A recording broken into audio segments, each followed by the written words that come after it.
For us, professional fighters are heroes. They're on magazine covers, sponsorship deals, Hall of Fame ceremonies. For Rome, they were prostitutes with swords. Everything you know about gladiators is Hollywood's lie. They weren't lean warriors. They were fat, deliberately fattened like cattle. They didn't fight to the death every time. 9 out of 10 walked away alive. They weren't noble heroes dying for honor.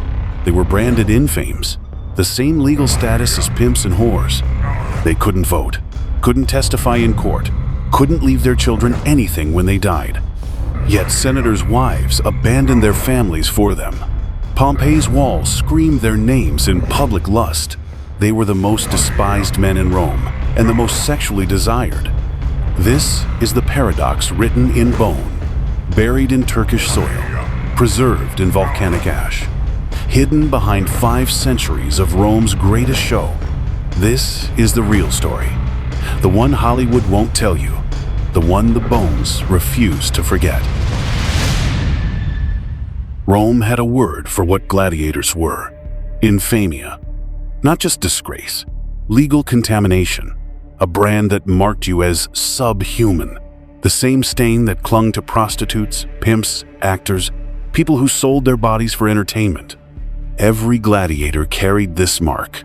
Slave or free, criminal or volunteer, didn't matter.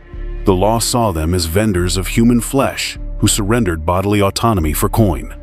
They couldn't vote in Roman elections, couldn't testify when Romans went to court, couldn't write wills leaving property to their children.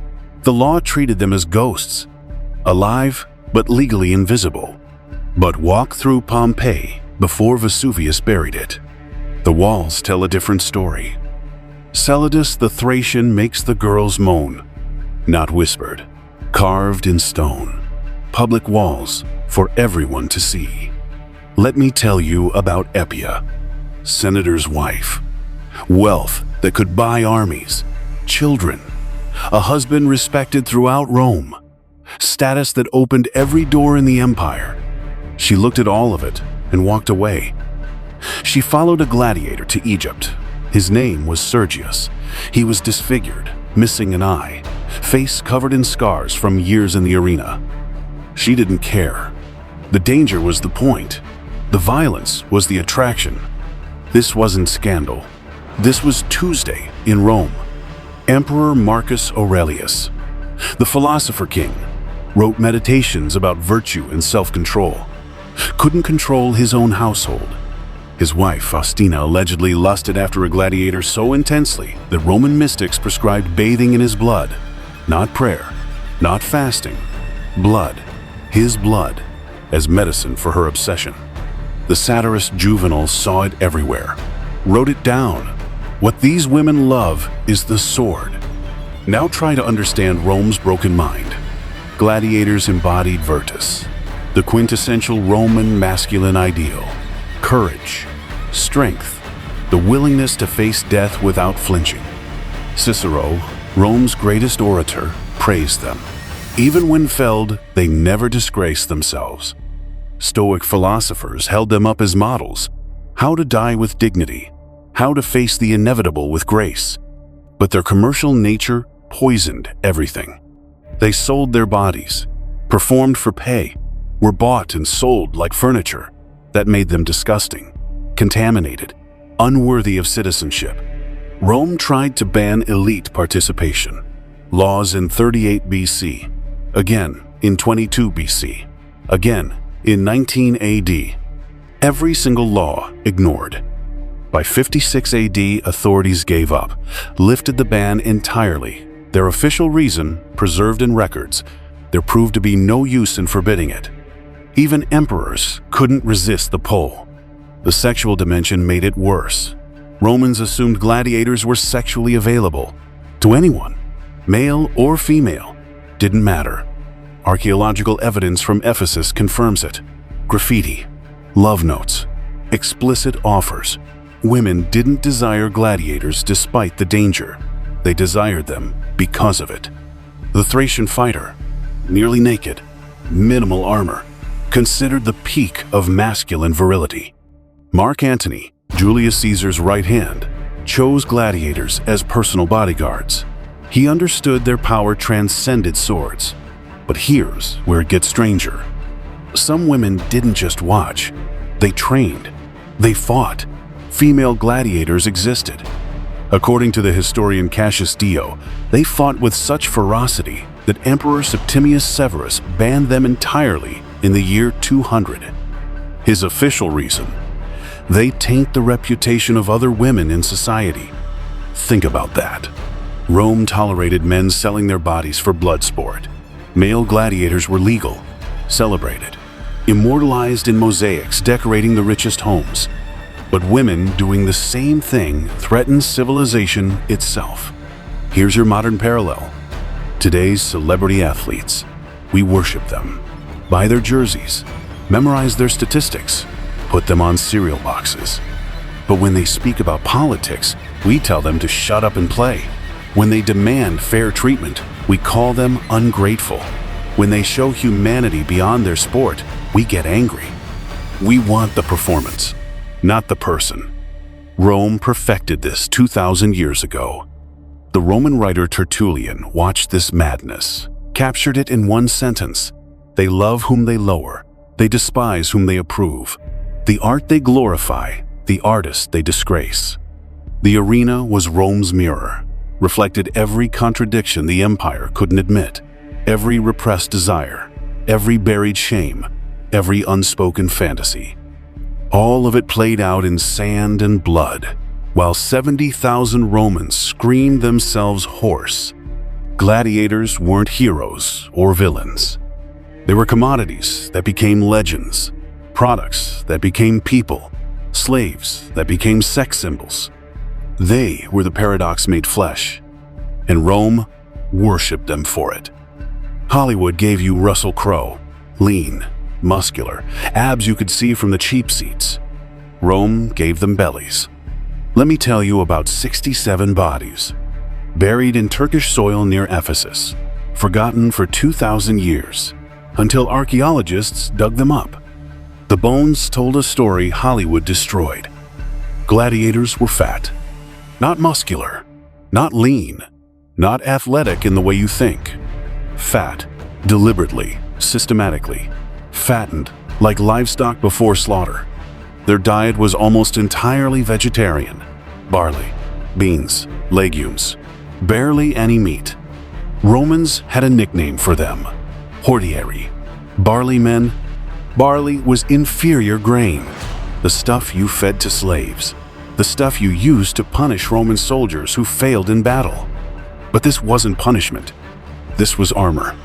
The barley and bean diet created a thick, fat layer over their entire bodies. Not for show, for protection. When you get hit with wooden training weapons 50 times a day, fat cushions the impact, muscle tears, breaks, bleeds internally. Fat compresses and rebounds. In real combat, a sword slash that would sever muscle and arteries in a lean fighter might only cut through fat layers in a heavier one. The blade reaches skin, slices through fat, but the vital structures underneath survive. They weren't bodybuilders. They were sumo wrestlers. After training, they drank something strange: plant ash mixed with vinegar. Sounds like medieval superstition until you look at the bones. Elevated strontium levels, calcium deposits. The drink strengthened bones, promoted faster healing, reduced inflammation. Ancient sports medicine that actually worked. The Ludus Magnus in Rome, discovered beneath the city in 1937, the largest gladiator training facility in the empire. What they found there breaks your brain. The cells were coffins, 32 square feet, barely enough room to lie down, stone walls, iron bars, punishment cells below ground where you couldn't stand, no light, no air. But the same complex had bathhouses, elaborate bathhouses, hot water pumped through thermal pools, heated floors, multiple temperature chambers, better amenities than most Roman citizens enjoyed. This wasn't kindness. This was investment protection. Training followed a 4-day cycle. Day 1, intense bursts, ancient interval training. Day 2, maximum effort. Day 3, recovery movement. Day 4, precision work. This is the exact system modern athletes use. Rome figured it out before anyone understood muscle science. At Carnuntum in Austria, they found something that shocked researchers. The training post was only a few inches thick. If gladiators were just building brute strength, they'd pound thick wooden posts. Thin posts mean precision training, accuracy over power. Because gladiators weren't trained to kill efficiently. They were trained to entertain, to survive long enough to fight again, to create spectacles worth the massive investment in their bodies. You can't profit from corpses. You can only profit from survivors. Think about modern MMA. Fighters don't spar at full power every day. They'd be broken before fight night. They drill. They flow. They practice timing. They save the violence for when it pays. Rome understood this. The fat layer, the ash tonic, the precision training, the heated baths. This was the real gladiator body. Not the fantasy, the functional reality. Fat wasn't weakness. Fat was armor you could eat. The Ludus Magnus, the Great School, discovered beneath Rome's streets in 1937, the largest gladiator training facility in the empire. What they found there breaks your brain. 2,000 men, living in a fortress that was simultaneously prison and palace. Let me paint you the contradictions. The cells were coffins, 32 square feet, barely enough room to lie down. Stone walls, iron bars, cold, dark, airless. Some cells were worse. Punishment cells. Below ground. You couldn't stand, couldn't sit properly, just crouch in darkness. These weren't rooms. These were cages. But walk 20 feet down the same corridor. Bathhouses. Elaborate bathhouses. Hot water pumped through thermal pools. 3 temperature chambers. Caldarium for hot baths. Tepidarium for warm. Frigidarium for cold plunges. Heated floors. Hypocaust systems. Steam rooms. Better amenities than most Roman citizens enjoyed in their homes. The complex had an underground tunnel connected directly to the Colosseum. Gladiators could walk from their cells to the arena floor without ever seeing daylight, without crowds watching them pass. The entrance was theater. The exit was business. The training arena inside seated 3,000 spectators. Romans paid to watch gladiators practice. Training itself became entertainment. At Carnuntum in Austria, they found something that shocked researchers. The training post. The palace that gladiators struck thousands of times, only a few inches thick. If gladiators were just building brute strength, they'd pound thick wooden posts, build raw power. Thin posts means something else. Precision training. Accuracy over force. Because gladiators weren't trained to kill efficiently. They were trained to entertain. To create spectacles worth paying for. To survive long enough to fight again and again and again. Training followed a 4-day cycle. Day 1, explosive bursts. Day 2, maximum effort. Day 3, recovery movement. Day 4, technical refinement. This is periodization, the foundation of modern athletic training. Strength and conditioning coaches today charge hundreds of dollars to teach this system. Rome built it into their entertainment industry 2,000 years ago. Here's the contradiction that defines everything. Your body wasn't yours. You lived in a cage. You were property. You were legally subhuman. But that same body was worth more than most Roman citizens would see in a lifetime. So they caged you, and they protected you. Simultaneously, you were capital. Walking, breathing, fighting capital. Dead capital has no value. Living capital generates returns. The fortress wasn't built for your comfort. It was built for your preservation. You were simultaneously slave and investment, prisoner and product. The contradiction was the point. The year 157, the city of Pergamon.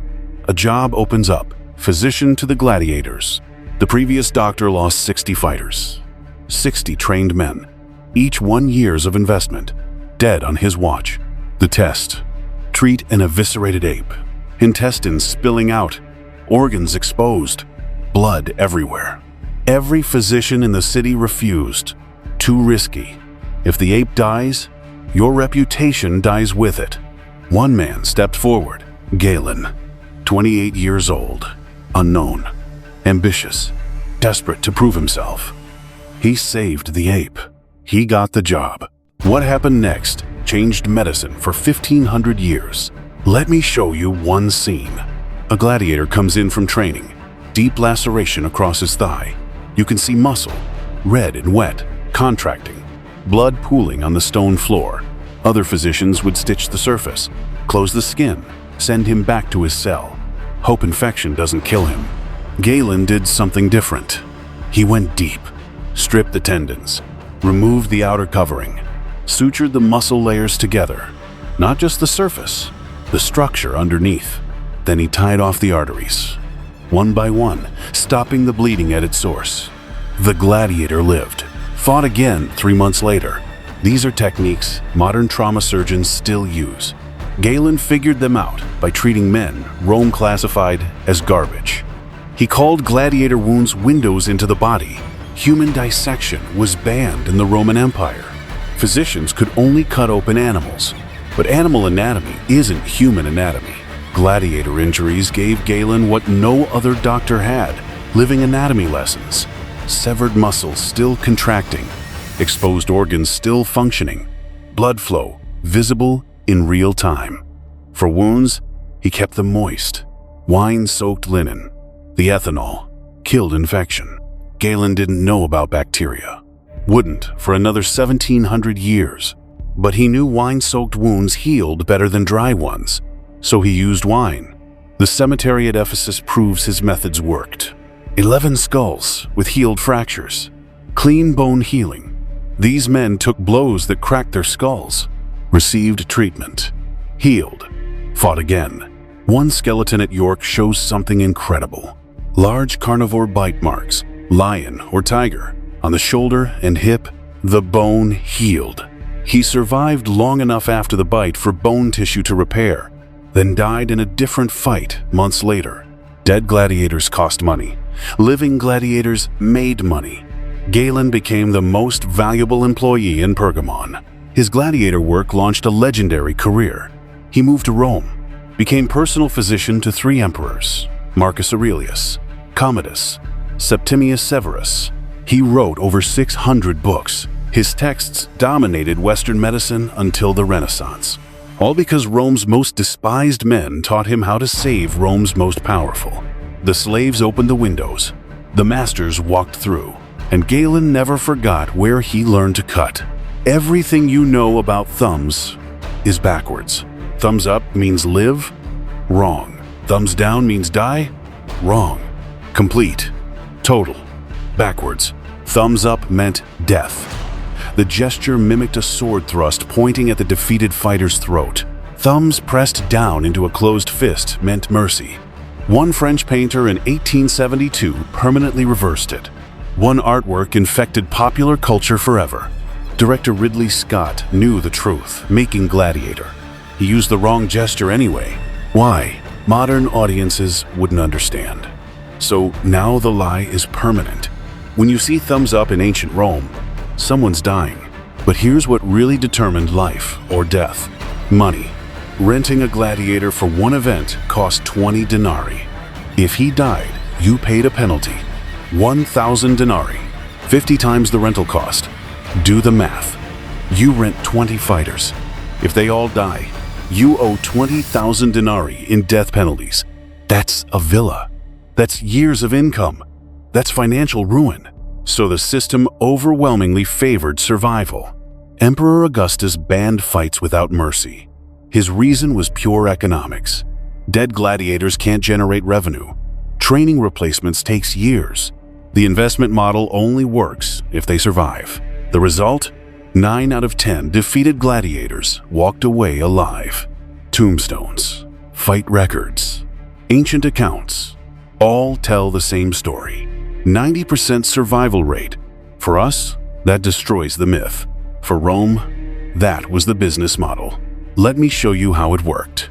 The defeated gladiator raises his finger, lowers his shield. Surrender. The crowd screams. Some shout, "Mite, spare him." Others yell, "Iugula, kill him." But the decision rests with the sponsor, the man who paid for everything. He looks at the fighter. Did he fight well? Did he show courage? Does he have fans? How expensive is he to replace? Performance matters more than outcome. You can lose and live if you entertained. Think about Floyd Mayweather. 50 professional fights, won 50, made hundreds of millions of dollars, never died. Not because boxing is safe, boxers die, but because boxing, like gladiatorial combat, is business. Dead fighters don't generate pay-per-view revenue. The system isn't designed to maximize death. It's designed to maximize profit. Profit requires living performers who can draw crowds repeatedly. Death rates did increase over time. By the 3rd century, maybe half of defeated fighters died instead of 1 in 10. But even then, half survived. The average career lasted 3 to 5 years. The average gladiator lived to 27. Some beat the odds spectacularly. One fighter survived 150 fights. Freedom was the rudis, a wooden sword symbolizing release from slavery. But even freed gladiators remained in fames. They couldn't vote, couldn't testify in court, couldn't leave wills. The legal stain was permanent. Most freed gladiators became trainers. Others kept fighting for premium pay. Complete retirement was rare. The arena never truly let go. The thumbs pointed up for death. The money pointed down for life. And for 5 centuries, Rome's greatest show ran on this brutal mathematics. The year 73 BC, a gladiator school in Capua. Spartacus, a Thracian, former Roman soldier who deserted, got captured, sold into slavery, trained as a Murmillo gladiator. He'd fought before, survived. But survival in the arena wasn't life. It was postponed death. So Spartacus and 77 others did something insane. They escaped, using kitchen knives, meat cleavers, cooking skewers. They killed their guards, armed themselves, ran. And then, something extraordinary happened. Slaves from the countryside joined them. Shepherds, farm workers, house servants, people who'd heard rumors of men who fought back and won. 70 became 700. 700 became 7,000. 7,000 became 70,000. An army, a slave army, bigger than some Roman legions. Spartacus defeated multiple Roman forces, crushed 2 consular armies. These weren't border raids. These were full legions, commanded by Rome's highest officials. Spartacus destroyed them. Rome panicked. They sent Marcus Licinius Crassus, the richest man in Rome, 10 legions, 50,000 professional soldiers. The final battle came in 71 BC, somewhere in southern Italy. Spartacus died fighting, surrounded, overwhelmed. His body was never found, disappeared among thousands of corpses. But Rome found 6,000 captured followers, and Rome made a decision that defined the next 2,000 years of slavery. They crucified all 6,000, not in one place, along a road, the Via Appia, from Capua to Rome, 120 miles. Do the math. 6,000 men, 120 miles. That's one body every 100 feet. A corridor of dying men. Some died quickly. Suffocation, blood loss. Within hours, others took days, hanging in the sun, screaming for water, screaming for mercy, screaming for death. The crosses stayed up for months, until the bodies rotted, until flesh fell from bones, until birds picked the skeletons clean, until every traveler on Rome's busiest highway for months could see what rebellion earned.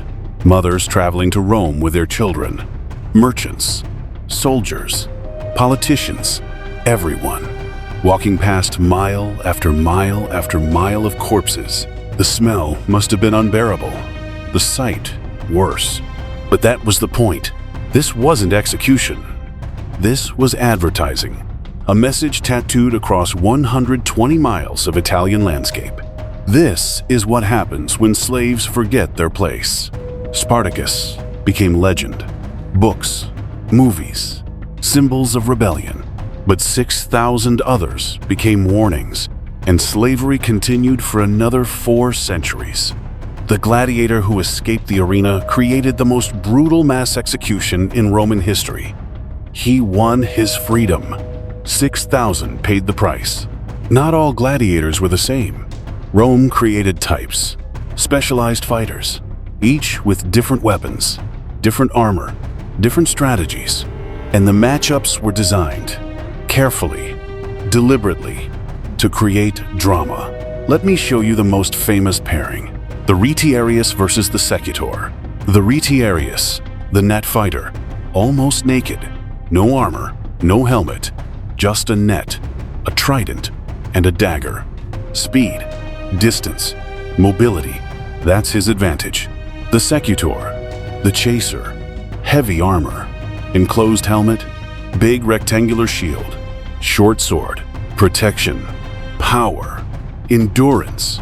That's his advantage. One is fast and fragile, one is slow and armored. It's a cat and mouse game, literally. Let me reconstruct one fight. The Retiarius circles, staying out of range. The Secutor pursues, trying to close distance. The Retiarius throws his net. It spreads in the air, weighted edges, designed to entangle. The Secutor raises his shield. The net wraps around it. He's caught. The crowd goes wild. The Retiarius rushes in, trident raised, aims for the exposed neck above the shield. But the Secutor drops his shield, sacrifices it, steps inside the trident's range.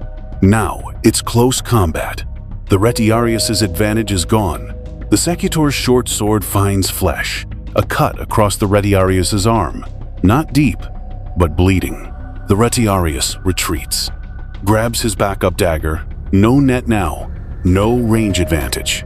They're both wounded, both tired, both know the end is coming. The crowd is screaming, "Mite! Ugula! Mite!" The sponsor hasn't decided yet. He's watching, waiting, seeing who entertains better. This was every match. A designed mismatch. Speed versus power. Range versus armor.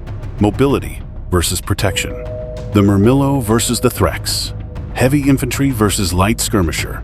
Shield wall versus curved sword. The Demachaeris. The dual wielder. 2 swords.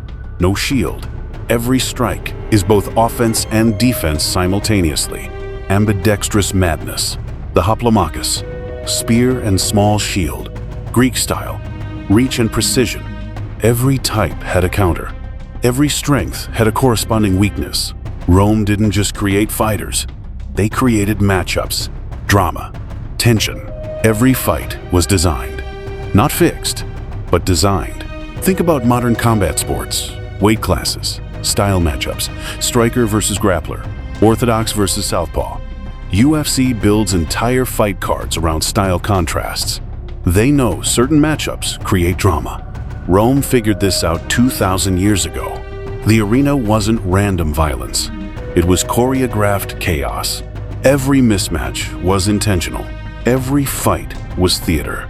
And the blood was real. A single tombstone, Sicily. The inscription reads, Flamma, Secutor, lived 30 years, fought 34 times, won 21 times, drew 9 times, defeated 4 times, Syrian by nationality, 34 fights. That's triple the average career, 4 defeats. He lost 4 times and survived. But here's the mystery carved into stone. Flamma was offered the Rudis 4 times. Freedom. 4 separate chances to walk away. To live without fighting. To die of old age instead of violence. He refused, all 4 times. Let me show you what each refusal meant. First refusal. After 5 years, 20 fights, the Lanista offers freedom. Standard contract completion. Flamma says no. Why? Maybe the outside world terrifies him. He's been in the Ludus since he was a teenager. It's the only home he knows. Second refusal. After 7 years, 25 fights, the sponsor offers freedom, reward for an entertaining victory. Flamma says no. Why? Maybe he's realized something. Outside, he's in fames. He can't vote, can't own property legally, can't participate in society. Inside the arena, he's somebody. A name on walls. A fighter crowds cheer. Third refusal. After 9 years, 30 fights. The Emperor himself offers freedom, a rare honor. Flamma says no. Why? Maybe freedom for an in fames isn't freedom at all. Maybe the cage is more honest than the lie of release. Fourth refusal. After 10 years, 33 fights, one more offer, one more chance. Flamma says no. Why? Nobody knows. The tombstone doesn't say. Ancient sources don't explain. Maybe he loved the arena. Maybe he loved the violence. Maybe he couldn't imagine life without the crowd's roar. Or maybe he understood something we don't, that some men are defined by their chains, that identity can be forged in bondage, that purpose can exist in servitude. The fifth fight killed him. Age 30, career over. Someone paid for his tombstone. Probably a fellow gladiator, carved his record into stone. The numbers, the nationality, the choices. 4 times he looked at freedom and said no. 4 times he walked back into potential death. The 5th time, death walked back to him. His refusal is more famous than most gladiators' victories because it asks a question that has no answer. What is freedom worth if society still treats you as subhuman? What is survival worth if you have no purpose? Flamma chose the arena over the world, and the world remembered him for it. Emperor Nero loved one gladiator above all others, Spiculus. Let me tell you how high he rose and how far he fell. Spiculus's first fight was against Aptonidas, a veteran, 16 fights, 15 victories, experienced, dangerous. Spiculus was a rookie, nobody, unknown. He killed Aptonidas. Nero went insane with generosity. Palaces, multiple palaces, slaves, hundreds of them, land, estates across Italy, properties equal to men who'd conquered nations for Rome. Spiculus was technically enslaved, but he owned more than most Roman senators. He was simultaneously property and plutocrat. For years, this worked. Spiculus fought. Nero rewarded. The emperor attended his fights personally, sat in the imperial box, cheered louder than anyone, made him famous beyond the arena, made him untouchable. Then the year 68 arrived. Nero's reign collapsed. Not slowly, suddenly. The Senate declared him an enemy of Rome. The Praetorian Guard abandoned him. Provincial governors rebelled. The military turned. Nero fled Rome, hiding in a servant's villa outside the city. Rebels closing in. In his final hours, Nero made a decision. He called for Spiculus. He wanted his favorite gladiator to kill him. A clean death. A warrior's death. Better than capture and public execution in the Forum. So Nero sent messengers. Find Spiculus. Bring him here. Let him give me an honorable end. The messengers searched Rome. Searched the Ludus. Searched the villas Nero had given him. Spiculus couldn't be found. Nobody knew where he was. Maybe hiding. Maybe fled. Maybe just unavailable at the worst possible moment in Roman history. The messengers returned, empty-handed.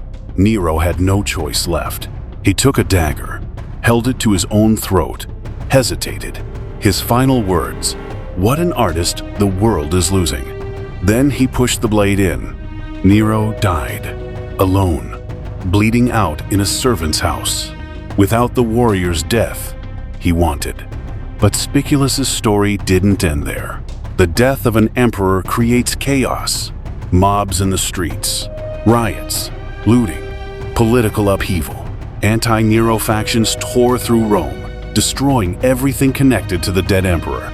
They toppled Nero's statues, dozens of them. Throughout the city, one statue fell in the Forum. Beneath it, they found Spiculus, crushed. His fortune and life tied fatally to one man's political fate. He'd risen higher than any gladiator in history, owned wealth that would last generations. lived in palaces, emperors envied. But when Nero fell, Spiculus's protection evaporated. His palaces went to new owners, his slaves sold to others, his estates confiscated. His name faded from everything except ancient accounts of Nero's mad generosity and its violent end. The gladiator who owned everything belonged to one man, and when that man died, so did he. Crushed by gold, killed by loyalty, destroyed by success. The arena gave him everything. The world took it all back.